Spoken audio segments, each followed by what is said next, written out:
So we just, I guess, 2 weeks ago submitted a VR short film to Sundance.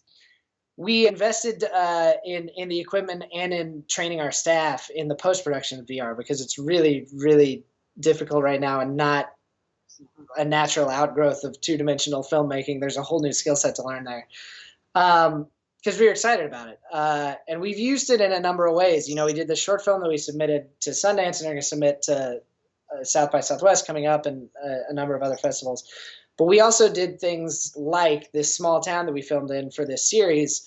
We made the town a virtual tour. So we mounted it to a golf cart and had kind of two of the town leaders just drive down Main Street and point out all the businesses that are there. And then you can put on the goggles and take a tour.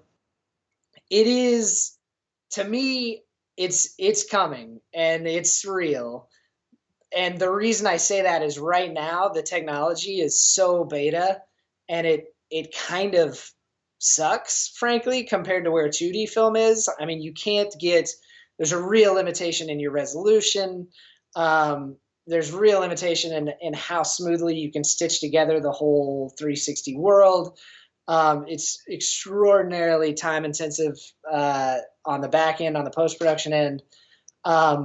So we're feeling all of the hurt, both on the creation side and the viewer side, of it being a really new technology, and it's still badass. I mean, it's still, when you put those goggles on and you're in a different place, it's still pretty remarkable. And the short film that we did, we were kind of trying an experiment where rather than creating something that was kind of spectacle, which is a lot of what it gets used for, like here's what it's like to fly over a waterfall or to swim in the Great Barrier Reef, we told a very traditional short story about a guy going to clean out his childhood home after his father passed away, and just chose it to move into this medium to see if you could create an emotional experience just by occupying space with people who are going through something very difficult.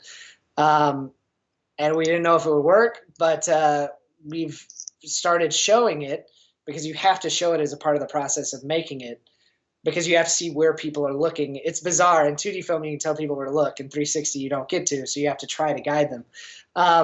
And people have had really emotional responses to it. So I think it's real. It's here to stay. I don't think it will supplant or replace two-dimensional filmmaking because there's an element of curation isn't exactly the right word, but the artist gets more choice in traditional filmmaking and telling you where to look. And I think that's extremely valuable. It's a different experience than standing in a room experiencing something, but the VR experience can be pretty special. So I think it's definitely something that we feel like we need to, but also want to be on top of as a really exciting medium.